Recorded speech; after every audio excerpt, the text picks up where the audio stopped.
مزید ایسے بیان سننے کے لیے ہمارے چینل کو سبسکرائب کریں اور بیل آئیکن کو پریس کریں۔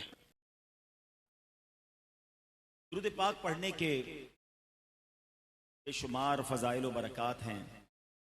کعبے کے بدر الدجا، طیبہ کے شمس الضحیٰ، صلی اللہ تعالی علیہ وسلم کی ذات وہ ذات ہے جن پر درود پڑھنا اتنی ساری برکتیں لاتا ہے۔ صحابہ کرام فرماتے ہیں کہ جب کوئی بندہ زمین پر درود پڑھتا ہے تو اس کے درود پڑھنے سے ایک خوشبو نکلتی ہے۔ ہم سب خوشبو پسند کرتے ہیں۔ اچھا، خوشبو جب لیتے ہیں تو ہم چاہتے ہیں کہ ایسی خوشبو دو جو دور تک بھی جائے، لانگ لاسٹنگ بھی ہو۔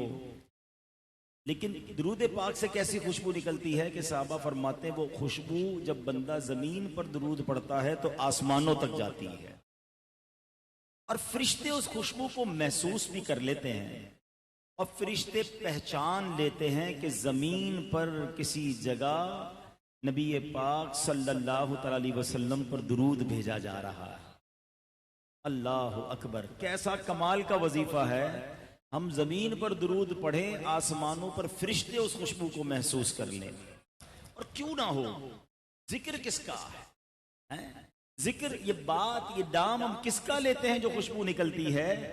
جو مہکے مہکائے آقا ہیں۔ اللہ کریم نے نبی پاک کو کیسا با کمال بنایا۔ ہم سارے لوگ جو یہاں بیٹھے ہیں، ہم خوشبو کیوں لگاتے ہیں؟ کبھی غور کیا؟ کیا ریزن ہے؟ ہم سب کے جسم سے پسینہ نکلتا ہے اور پسینے میں بو ہوتی ہے۔ ہم خوشبو اس لیے لگاتے ہیں کہ پسینے کی بو جو ہے وہ کسی اور کو بھی تنگ نہ کرے، مجھے بھی تنگ نہ کرے۔ باڈی سپرے لوگ کرتے ہیں، پرفیوم لگاتے ہیں، یہ سارے کام ہم اپنے جسم کی بو سے بچنے کے لیے اور زیادہ خوشگوار ماحول بن جائے اس لیے لگاتے ہیں۔ مگر میرے آقا وہ ہیں کہ ہمارے پسینے سے بچنے کے لیے ہم عطر لگاتے ہیں، اور نبی پاک کا پسینہ ہی مشک سے زیادہ خوشبودار ہے۔ اللہ اکبر، کیسی نبی پاک کی خوشبو ہوتی تھی کہ صحابہ کرام علیہم رضوان کو جب نبی پاک کو تلاش کرنا ہوتا نا تو کسی سے پوچھتے نہیں تھے آقا کہاں گئے ہیں۔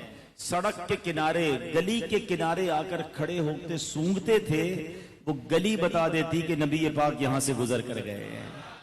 اعلیٰ حضرت لکھتے ہیں نا، امبر زمین، ابیر ہوا، مشک تر غبار۔ فرماتے زمین جو ہے وہ امبر بن جایا کرتی، مشک غبار ہو جاتا، آقا جہاں سے گزرتے ہوا جو ہے وہ ابیر کی خوشبو دینے لگ جاتی۔